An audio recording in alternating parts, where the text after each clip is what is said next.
Every week we've been talking about scars. That's the name of the series.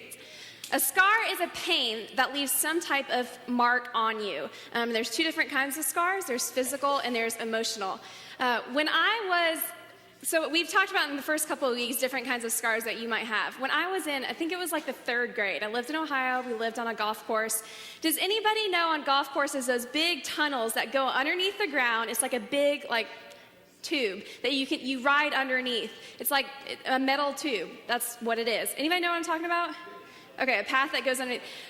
Well, it's level and you're riding level. So to get to it, it's like this really steep hill that you've got to go down to get into this tunnel. I was freaked out. So we've got a picture of a hill that, in my mind, this is kind of what I thought it looked like. So this really, really steep hill, and then we've got this curve here. This isn't actually what it was. It was on a golf course. And I also really kind of thought it looked like this. I was in 3rd grade. This hill looked massive. I was scared. I didn't want to go that way. So instead, I convinced my brother, we were both riding our bikes, we went a different way. Now this different way at the time seemed really scary, but it really was kind of like this. It's kind of like a gently rolling hill. I don't know what I did yet. It says text on there. Not texting while I was riding my bike or anything. We didn't have cell phones then. But anyway, so I was still freaked out. In my mind, I thought it was like that steep hill, and really it was just kind of like a gently sloping downhill. But nonetheless, I slam on my brakes, I fly off my bicycle, like off the rails, and skid on the concrete and bust open my chin. Not from the really super steep hill, but from the gently rolling kind of flat hill. But somehow in my 3rd grade mind, I was freaked out and scared. Who else has scars on their chin from their childhood? I feel like that's one of the most common physical scars, that we have scars there.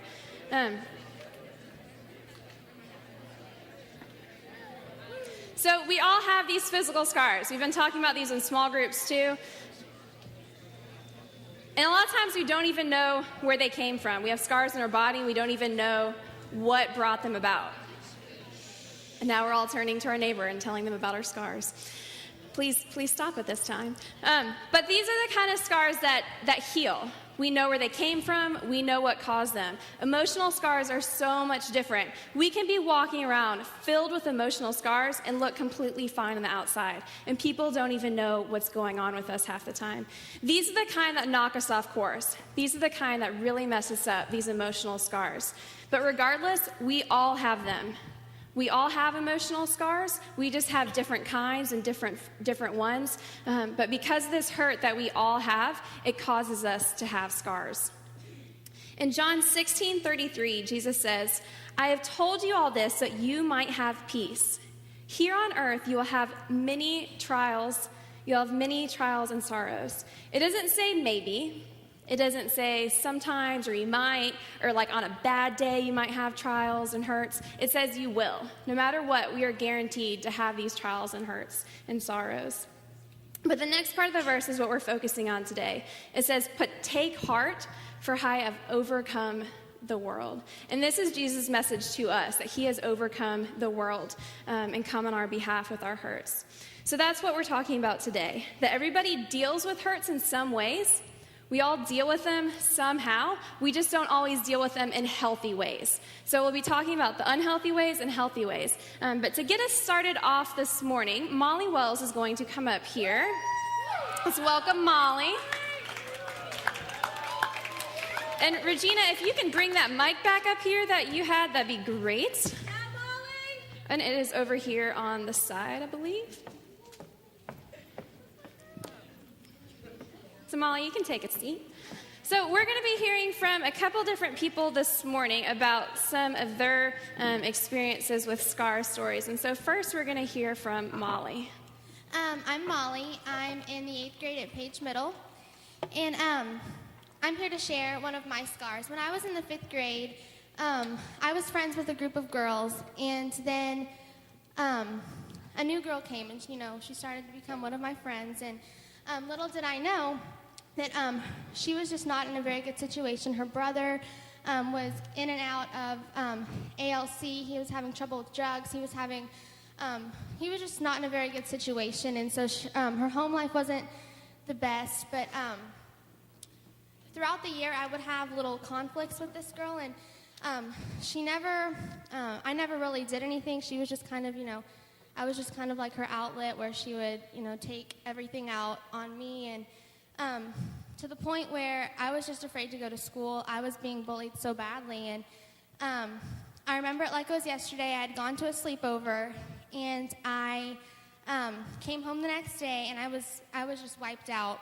I thought it was probably, I went to a sleepover. I didn't sleep much. That's probably why I wasn't, as awake. But I hadn't been sleeping very well, anyway, recently because of, all the things at school.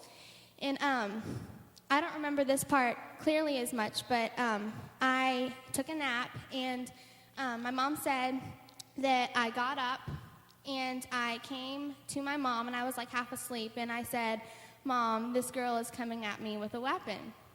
And my mom didn't know what was wrong with me. I was kind of just sleepwalking around, and it was really kind of scary. So my mom took me to the doctor, and they told me I needed to go to the hospital.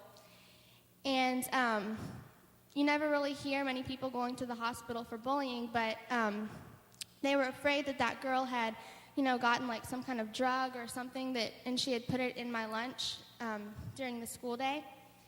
And she ended up, nothing like that happened, but they diagnosed me with sleep deprivation because of all of the stress and everything that I was having at school. And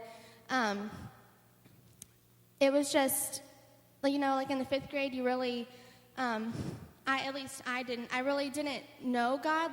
I believed in him and everything, but I really never I didn't really know what it felt like to really accept him into my heart.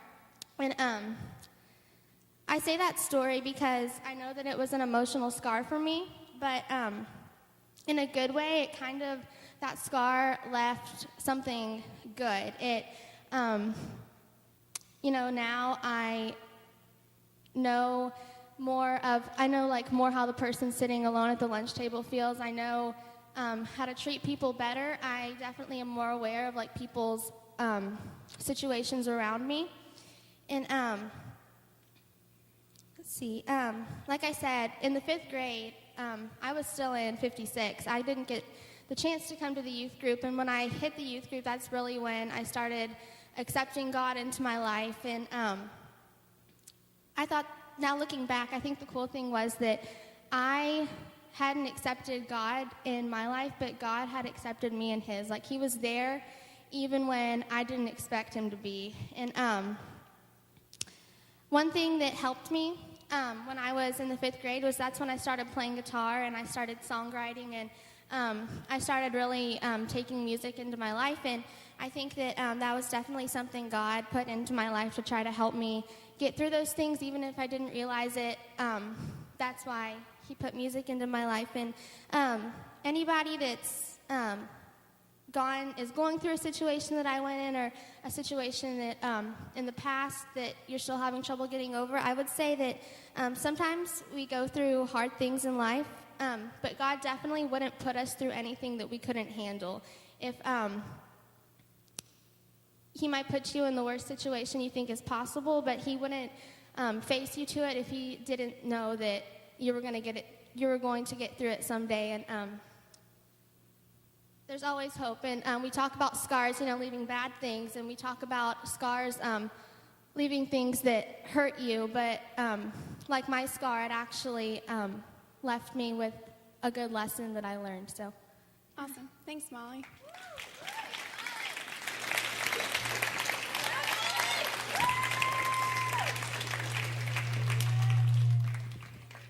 Not too bad.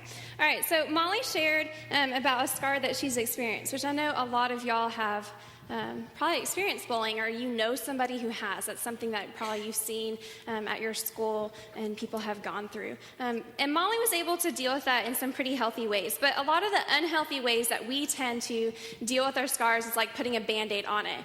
We tend to put Band-Aids on our scars. And we have over here this cross. And I know I'm now out of the light, but in week 1, we had you guys write scars down on Band-Aids. And some of the things that are written on there's a lot that has to do with family and conflict. Divorce was on there a lot, and family problems. There was a lot of just different relationship type issues, whether it be dating or friendships or relationships with your family. And there's also a lot of things on there about just being lonely. The fear of being accepted was on there several times. So those are a lot of the things that you guys wrote on Band-Aids that we had you write on that are now on that cross today. And the different ways that we tend to deal with things when we put Band-Aids over our scars, which Band-Aids are good for things like paper cuts, or they're good for things like when you scrape your knee. Does anybody know what a hemorrhage is? Have you ever heard that word before? That's when we have like a gaping wound, when we've like cut something open drastically. I thought about showing a picture of like a hemorrhage like Travis did with that bowl a couple weeks ago, or he showed it the last 2 weeks, but they're all really disgusting, and that's the point. Often when you have a hemorrhage, that's something where you need surgery. That's something where it's really, really painful, and a Band-Aid is not going to do, and that's how it often is with our scars. But we tend to do things like, one of the first things we do is explode.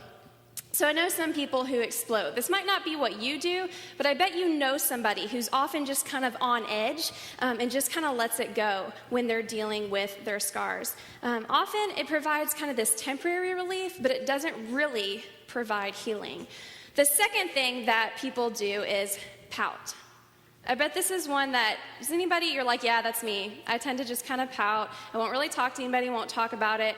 How often throughout the day do you get asked the question, how are you doing? Or do you get asked the question, what's wrong? Does anybody get asked that question when you ask somebody else, what's wrong? What do you usually say to that question? Nothing. How often, maybe like 0.0%, is there nothing going on? Even if you're just like laying on your bed still, no TV on, no music on, you're not even trying to think about anything. Often you're thinking about something, right? When I say think about nothing, like, you're usually thinking about something. So there's always something going on with us. Even it might not always be something bad, but there's always something. But it's so much easier to say when somebody asks you, how are you doing? To just say, I'm fine. Nothing's going on. I'm fine. That's the easy way out. The third thing that you see people often do is they deny it. So this is the third method of putting Band-Aids on things. And this is different than pouting because you actually start to convince yourself that there's no hurt. You start to pretend that nothing is actually going on. Does anybody know people who kind of hide their hurt with humor? They tend to use sarcasm to just kind of pretend that it's not actually there. They try and mask it up. This is just another Band-Aid that people tend to put on their scars. We're going to hear from Greg Clark now. He's going to come up and share about one of his scar stories. So let's welcome Greg. Mr. Clark. Oh, that's okay. Good morning. I'm Greg Clark. Most of you know me. I have a son, AJ, who's a sophomore, who's not here, and a daughter, Allison, who's in 8th grade. And some of you have heard this story before. It's somewhat funny. When I was in 5th grade, I had a crush on a girl, Jennifer Arnold. I know. And I had liked her for quite some time. And this infamous day, we had gym, which is what we used to call PE, all us old people. And in gym class, we were doing square dancing. Now, being from Boston, I didn't know that when you square dance... We did that in gym class. I remember doing square dancing. See, yeah. Who did square dancing in gym class? In gym class. Excuse me. Who did square dancing in PE? Yeah, in PE. There's something that you don't realize. Well, they line up the girls, and all the girls have to go out throughout the gym, and all the boys are lined up on the end line. And they said, all right, now go stand next to one of the girls. I was in a dead sprint. Sprinting across the gym to stand next to Jennifer, whose eyes I didn't see at the time, probably rolled all the way up in her head. And I didn't realize about square dancing is you move your partner to somebody else. So I hardly danced with Jennifer at all. But I got up the courage, so we went to lunch, and we're in the lunchroom, and everybody's in the lunchroom, and I did our form of text messaging, which was I wrote a note, and I had a friend walk over and hand it to her, and said, will you go out with me? And she stood up, turned around, and said, drop dead.